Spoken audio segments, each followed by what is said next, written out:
I'm excited to be here, Program Director, in the Northern Cape. It's a very special province, indeed. A province that is housing a very important project for our country, the SKA.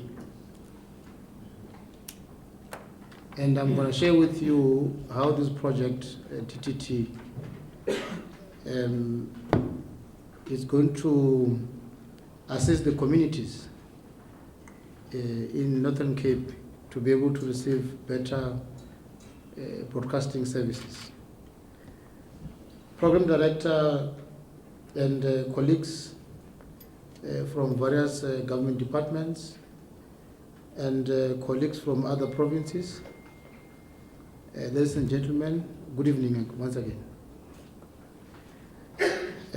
You see, I was saying to Doris earlier on that she is a very powerful woman.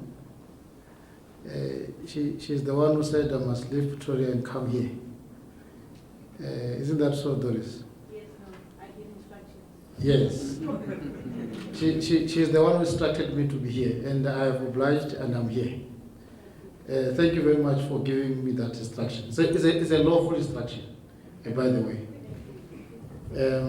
Let me just start by just giving you who is DOC.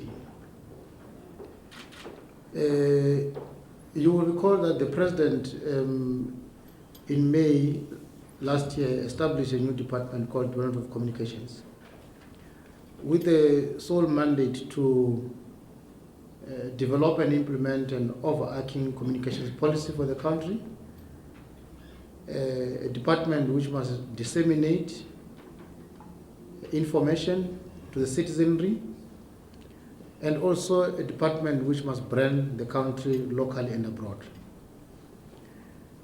Our vision as a department, if you go to our website, is to create a vibrant and communication services for an informed citizenry. We chose the word citizenry consciously so because it's informed citizenry that includes us as people and also our own companies who are operating in the country and also outside the country, and positive image of South Africa. By positive image, we mean that all of us as South African Incorporated, all of us are players in making or breaking the image of the country. So we are saying you must play your part in ensuring that the country is seen as a country which is stable, a country with prosperity, a country with possibilities. And I think it is upon all of us to be able to do that. In our stable, as a department, ours is to create a policy environment for all these things to happen. We do have a department called GCIS. GCIS is a department, so the department has got two departments. The mother department, DOC, and GCIS, which has got responsibility of implementing the National Communication Strategy to its fullest. That includes also why we are here today, and also encourage dialogue amongst public servants on topical matters. We do have Brand SA. Do you know Brand SA? Brand SA? Have you heard about them? You've heard about them. Their job is to brand the country. They own the brand South Africa. They are the ones who must brand the country locally and abroad. You've heard about ICASA, right? ICASA will know what they do. They regulate broadcasting and telecoms that we're able to receive those services. Have we heard about Films and Publication Board? Have you heard about them? So Film and Publication Board, its job is to classify content You know, when you see in your television, when you're watching his program is rated, or movie, rated 18, 13, or whatsoever, that's their job, they do that. And we are now encouraging them to be more active in the online space.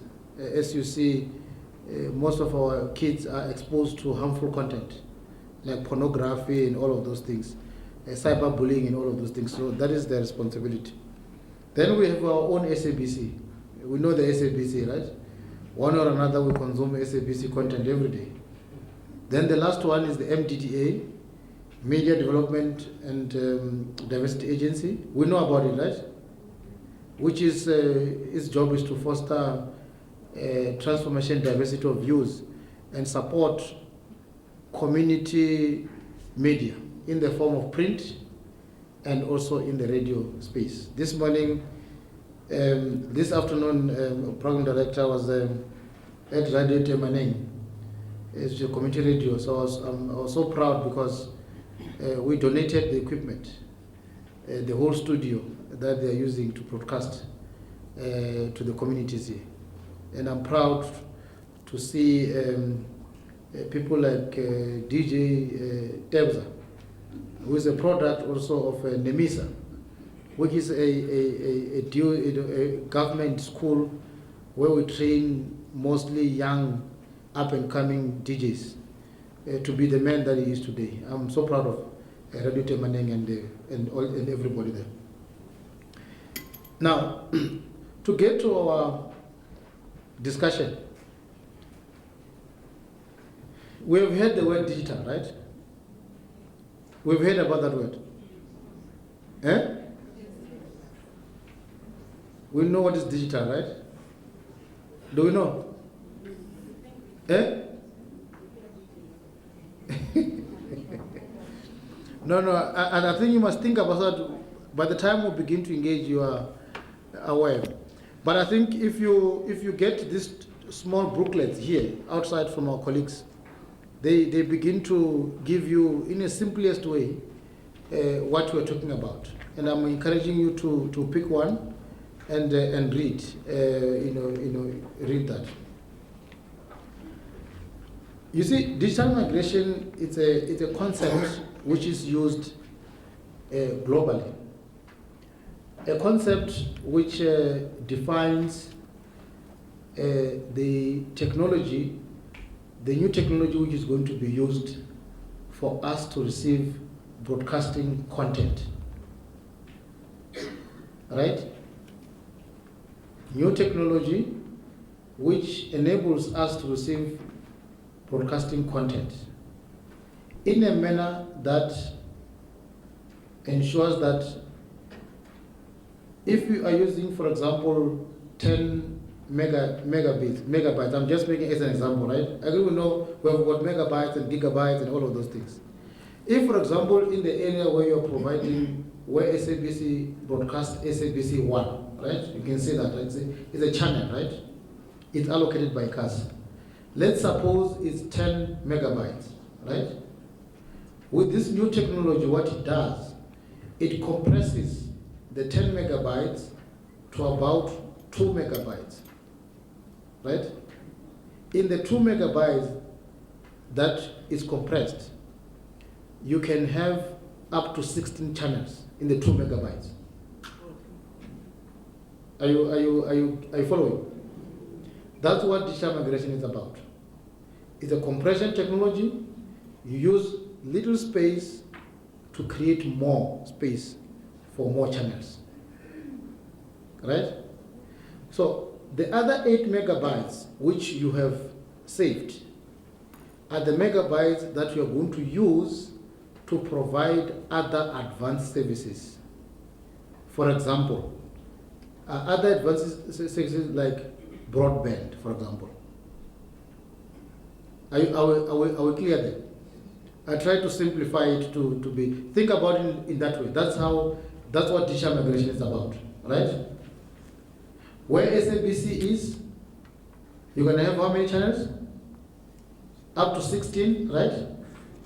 Where SABC 2 is, you're going to have how many? Another 16.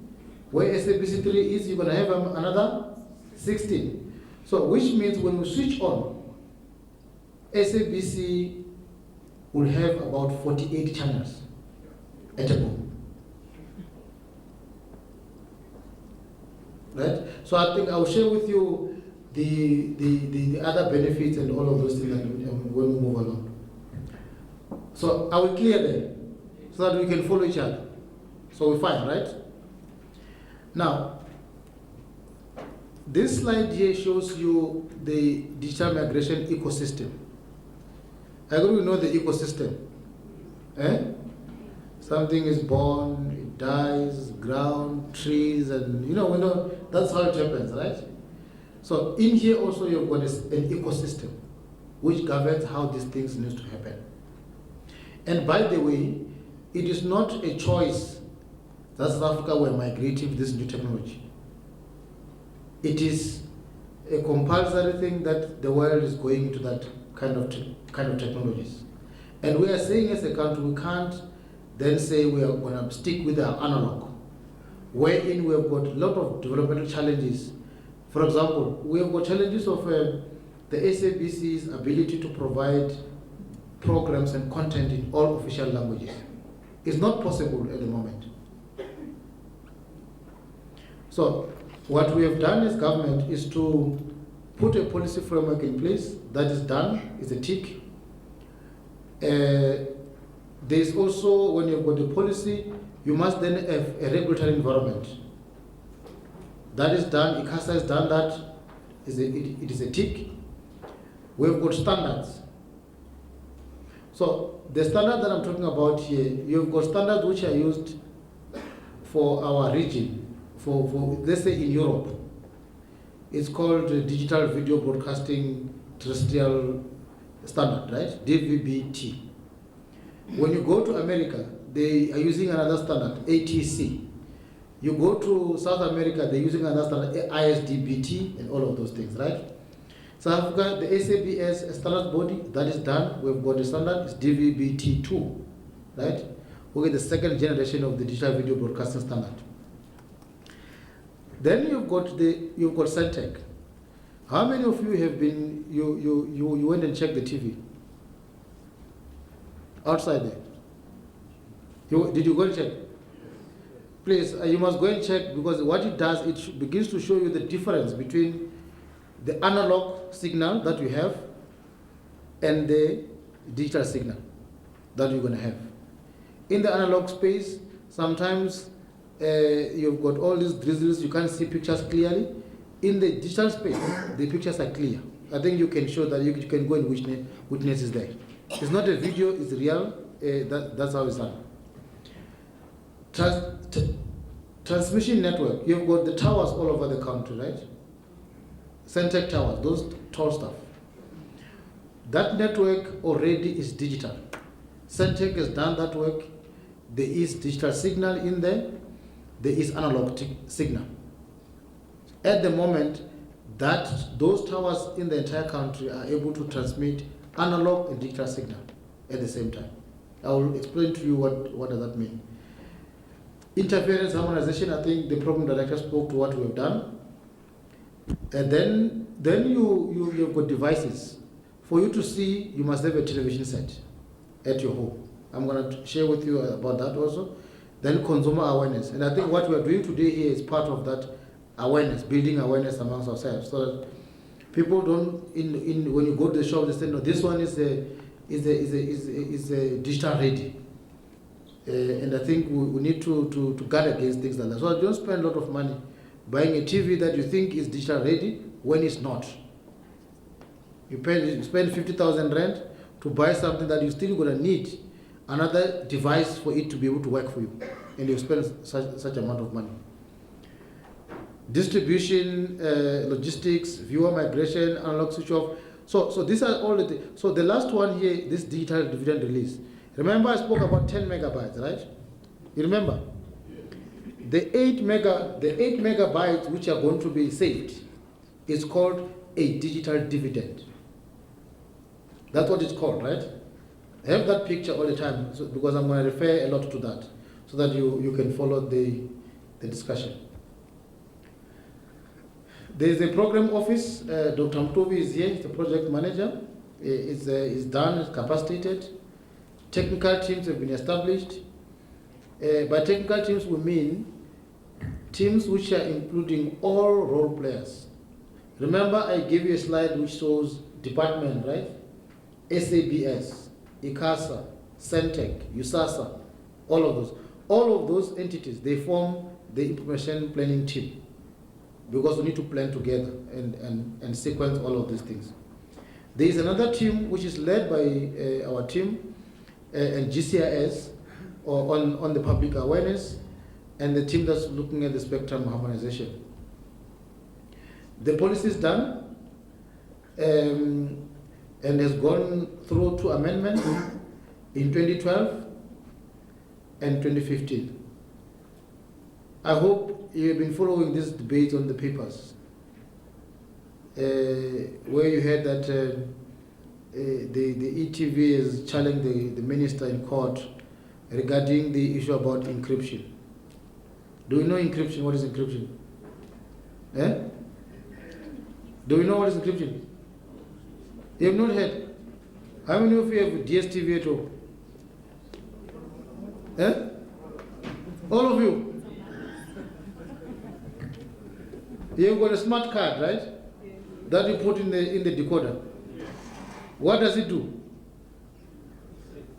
Eh? It does what?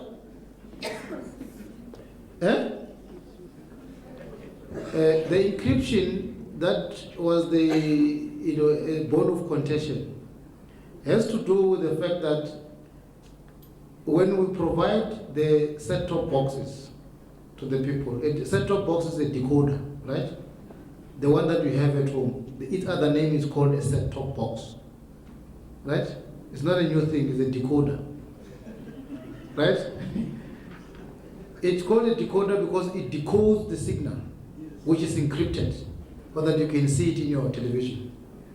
Now, with encryption, if it's encrypted, like what we have with DSTV, the encryption signal, the encryption system which is there, it then reads and say to you, you have paid the money.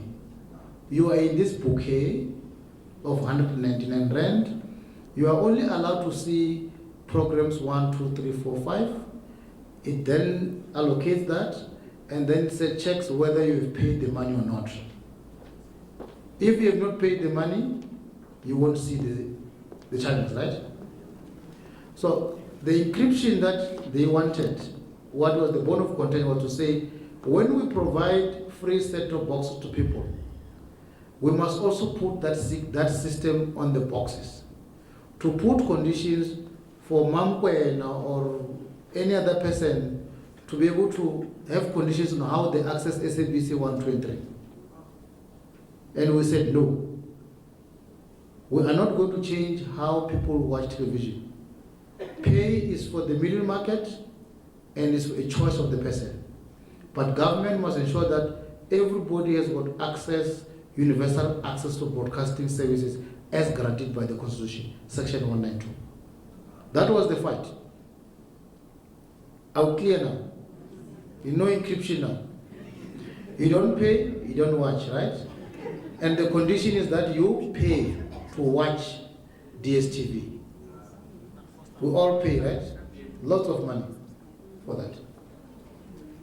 So this is what this slide is talking about.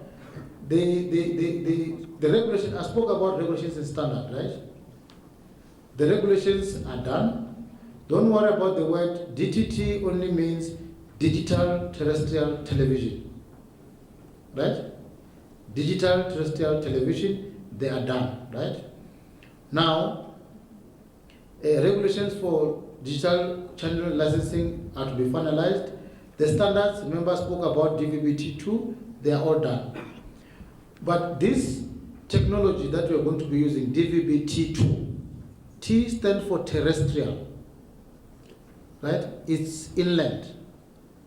Then you've got other technology that you receive, broadcasting is through satellite, like what we have with DSTV.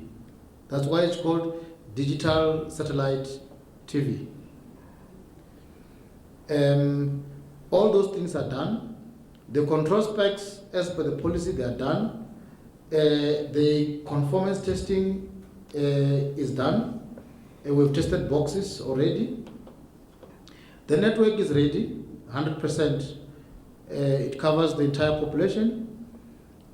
All 178 analog transmitters are configured now to provide digital signal. The remaining 16% of the population covered by satellite network. In the main, this 16% talks to Northern Cape in areas. And I think the figures there is that in South Africa we've got 13 million television households and 27 million viewers of television on daily basis. This 27 million viewers is the eyeballs that are watching television every day in South Africa. And Centec is a common carrier. Digital switch on, switch off.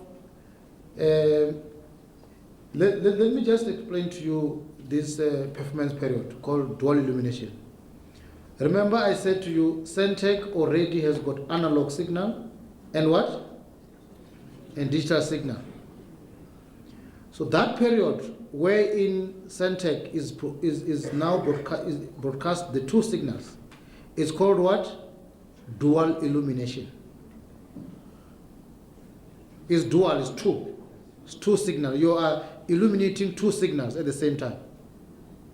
Is that clear?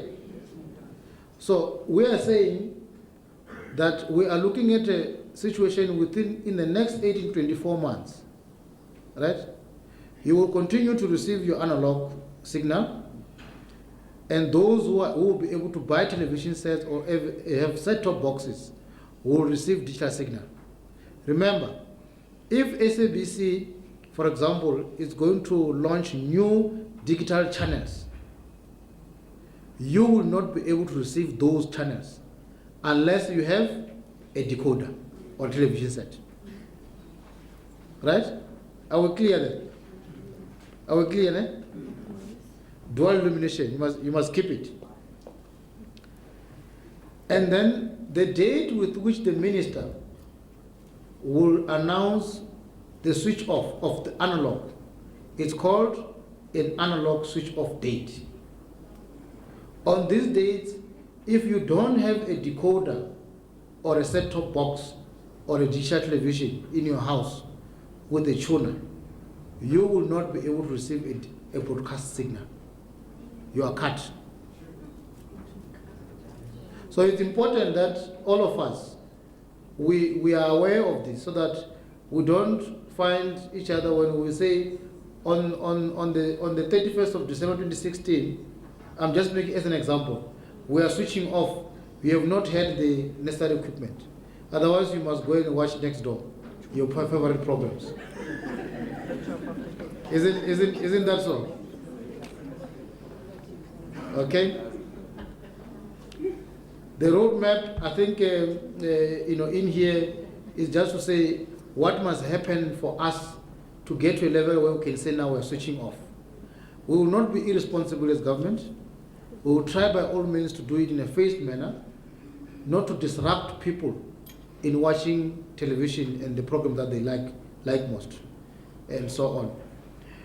I want to make a special, to refer here, the Northern Cape. It's one of the special provinces, and which we are targeting that we will start here in the Northern Cape. Why so? Because Northern Cape, we are hosting the SKA, the Square Kilometer Array. And one of the requirements when we bid for that was that for you to operate those satellite telescopes, Elliot is here, he will tell you more about that. You don't need any noise. It's a quiet zone area. You don't want any noise of any interference of anything in that environment, or that they can be able to perform their functions more optimally, right? And technology we're going to be deploying in that area in the communities in northwest, in Northern Cape in the main, is going to be satellite technologies. So Northern Cape, we are here. I think we are trying. We'll try, because I think by end of this December we should have migrated everybody in that particular area. I think it's important that you gear up ourselves so that we are able to work together. And we are prioritizing the borderline areas. For example, frequencies, radio frequencies, they don't have boundaries, right? They want that frequency that moves from here, it goes through right through to Namibia, the same frequency. So if you are broadcasting here, your signal can even be seen in Namibia, for example. Isn't that so? It can be seen in Swaziland, it can be seen in Zimbabwe, and so on and so on. So we need to ensure that there is no spillages that goes into Namibia, so that Namibia does not watch our own content here and interferes with their own content on the other side. Hence, you hear the program director saying, we've been to Namibia, we've signed a memorandum of agreement, so that we must manage the issues in the borderline, so that there must not be any spillages that must go to another country in that way. Hence, the borderline areas will be prioritized. This slide here talks to what I was talking about frequency spectrum harmonization with our neighboring countries. We've been to Botswana, Lesotho, Swaziland, Mozambique, and Namibia. We have signed. We are done. We find each other on those. The only country that we have not visited is Zimbabwe, which I think we will in the next few weeks we'll be able to go and visit them. Consumer awareness. So you are today informed about this, right?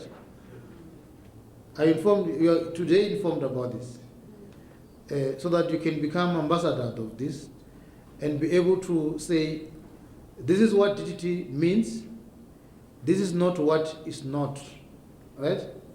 When people begin to say, no, this is what it means, come on the day, your TV won't work, and you must say, the DOC says your TV is going to work until such time that the minister determines the date of the analog switch off. That's what we are saying.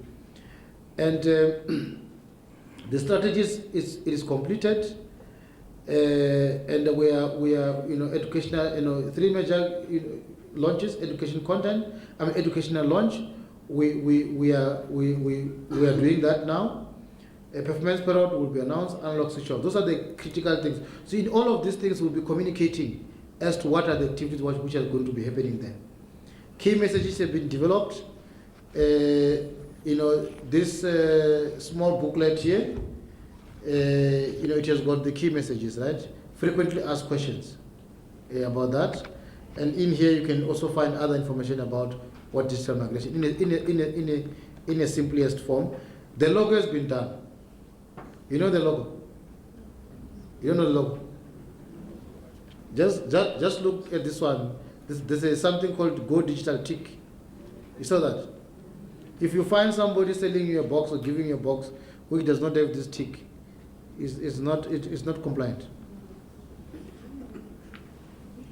So the mascot, I think we are going to unveil it. And I think so that we can encourage people to take up. Now, I spoke about the devices. For you to receive content or signal, you must either have a television set. You must have a television set. We agree there, right? Now, you don't have to go and buy a new television set. Are we clear there?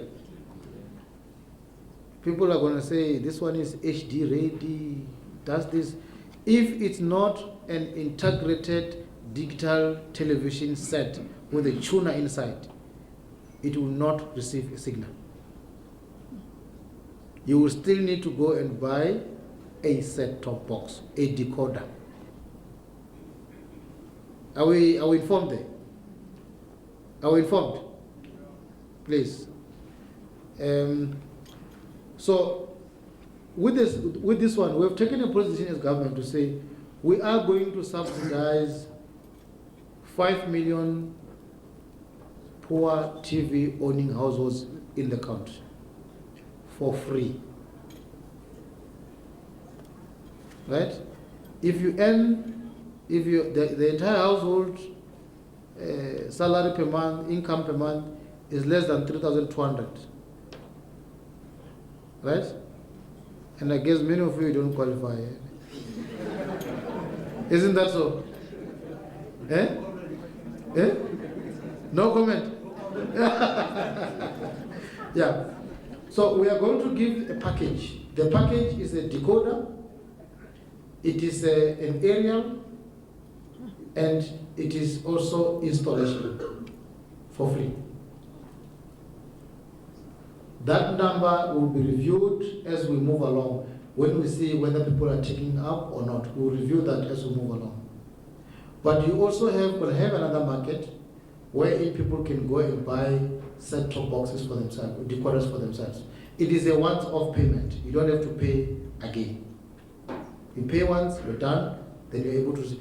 So with your old television set, whether it's black and white or it's color, it will have the signal. But you must have the decoder. And we have said that these boxes will be manufactured locally, will be sourced from local suppliers, will only be sourced from local suppliers, no imports. 5 million boxes will be sourced from local suppliers. And our agency called USASA, Universal Service and Access Agency of South Africa, has already appointed a panel of manufacturers whom we are going to place orders to manufacture these boxes for us. Why do we do this? We do this because we do have a challenge of unemployment.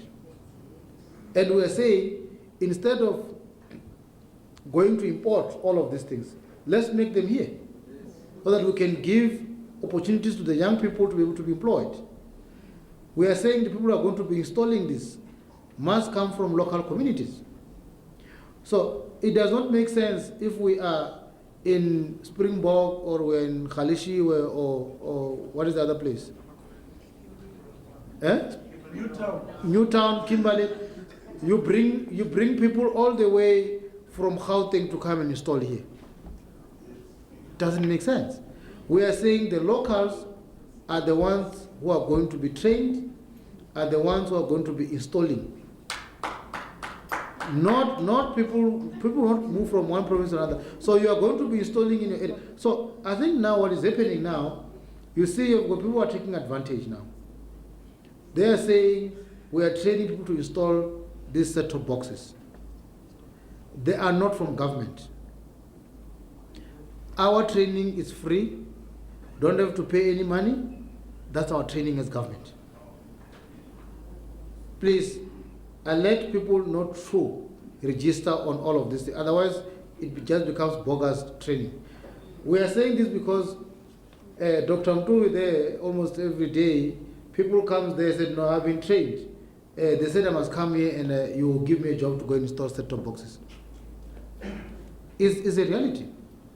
So please be aware of that, of those kind of practices. So this is the whole thing, go digital. You see the mascot. I don't know who's going to be wearing it, whether it's going to be Doris when we unveil it. I mean, I don't know. But digital migration, what it does, what it gives you more choice. More choice in the sense that, remember I spoke about 16 channels, right?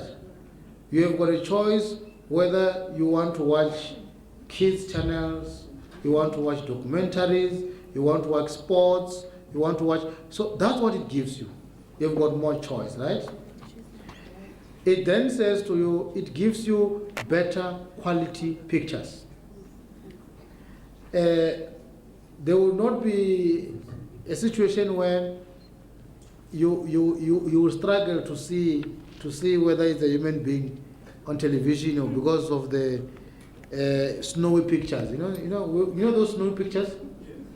You can't even see, but you see people there watching, because there is no any other alternative that they can watch. With DTT, the picture is clear all the time. It's either you have the signal or no signal. But when you have it, it's clear. Go and watch there, you will see what I mean. With the colleagues from Centec there. They will show you what it means. It's a way. Are we clear there, right? Whether you are rich, you are poor, you are working, not working, you're gonna get the same signal. We're clear there, right? And also it says to you more access. Now, what do we say more access? We can then have dedicated TV channels to focus on youth, for example,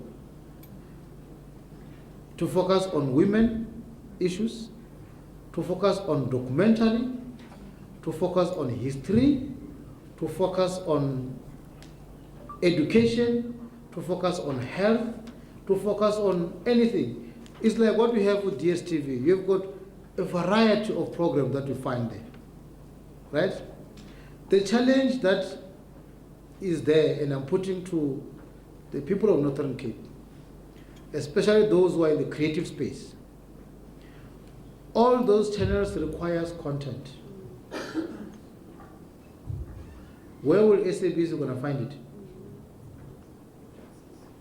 So I'm saying there is an opportunity for a province like Northern Cape to be able to have people who can be creative, to be able to create their own content and tell the story of Northern Cape in your own language. I agree you've got your own lingo here, right? I don't know what is it called. There should be a lingo somewhere here. Isn't that so? Soweto has got its own lingo somewhere, right? So it's an opportunity really for those who want to be in the production space to be able to create and generate content. And we are saying the time for other people like the Americans or the Australians, they come here, they go to the people in the villages and stay with them and learn what they do. Every day they are recording what they are doing and so on, what they eat and so on and so on. That person, what does it do? He lives with that information. The next minute you are watching National Geographic. You are watching your own people being interviewed. The question is, what did those people benefit? Probably they didn't even get a cent out of that. We've got our own indigenous medicines, for example. You see people going to the Karoo, for example, with some elders from the Kwaya or the two communities, showing them this shrub does this and so on. You saw these things on National Geographic. But the communities are still very poor. The challenge to the youth of Northern Cape, there is an opportunity to be able to claim that space and be able to say, we want to be counted and we also want to play in the national space and tell the story of Northern Cape in a manner that we want it to be. Thank you very much.